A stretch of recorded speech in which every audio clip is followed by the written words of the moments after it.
সাথে কথা বলতেছি, কান্নার আওয়াজে রাসূলের ঘুম ভেঙে গেছে।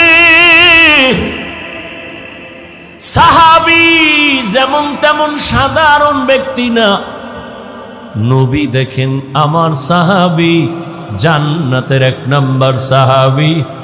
আমার কলিজার আবু বকর নামাজে দাঁড়ায় দাঁড়ায় কান্না করে, নবী পেছনে দাঁড়ানো, আবু বকর নামাজ শেষ করে দোয়া করে মসজিদ থেকে যখন বের হবেন, পেছনে তাকায় দেখে রহমতের নবী দাঁড়িয়ে আছে।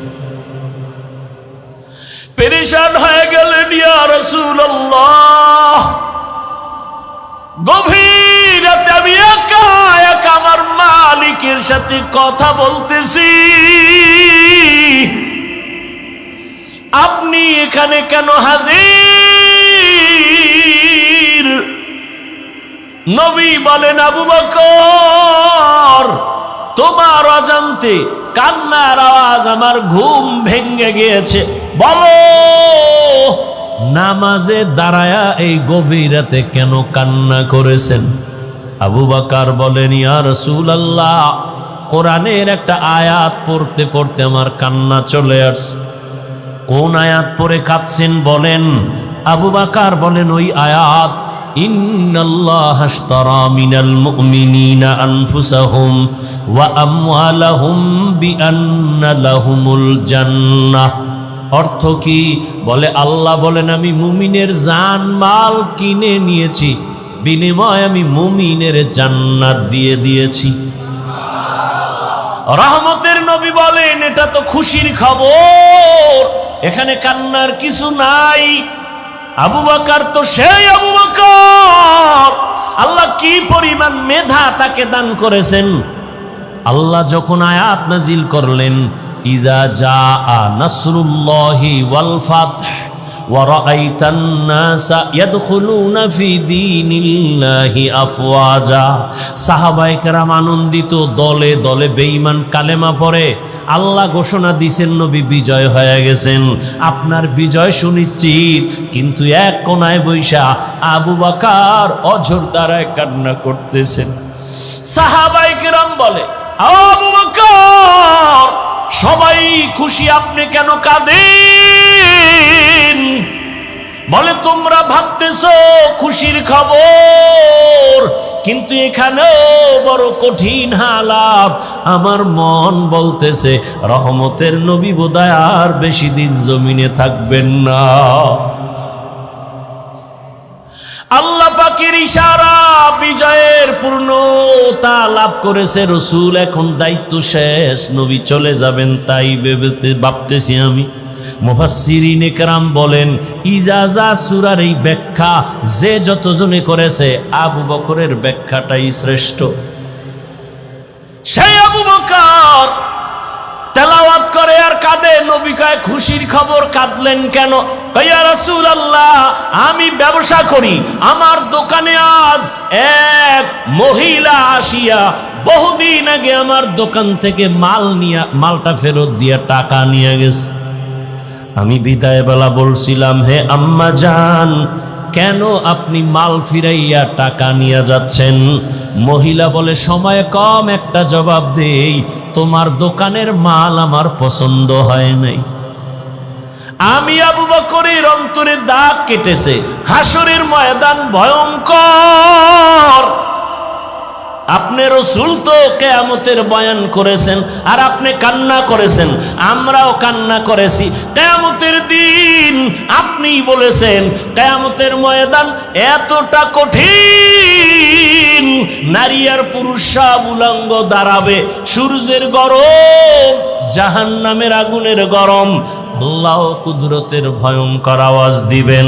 এমন এক অবস্থা হবে হাসরের ময়দানে, জাহান্নামের চিৎকার শুরু হবে। জাহান্নাম বলবে, আল্লাহ, বেনামাজি গুনাহগার গুলো আমার পেটে দাও, বড় ক্ষুধা আছে।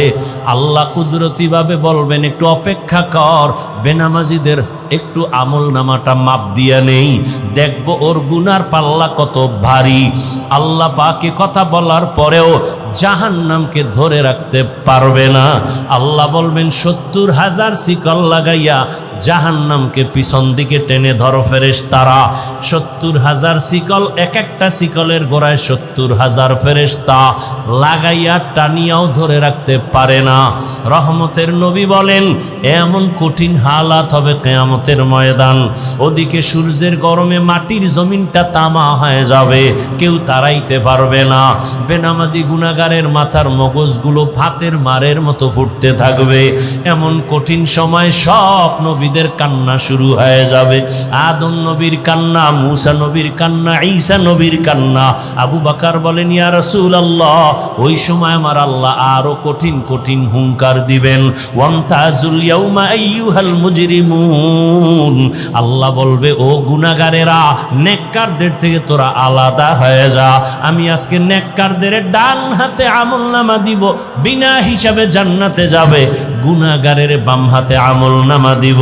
ওই দিন যদি আমার আল্লাহ, আমি আবু বকরকে ডাক দিয়ে বলে রে আবু বকর সামনে আসো, আমি যে তোমাকে জাহান্নামের শিকল থেকে ধইরা মুহাম্মদের হাতের কাছে নিয়া কালেমা পড়ানোর মাধ্যমে তোমাকে জান্নাতি বানাইয়া আমি সালাম পাঠাইছিলাম, মনে আসেনি?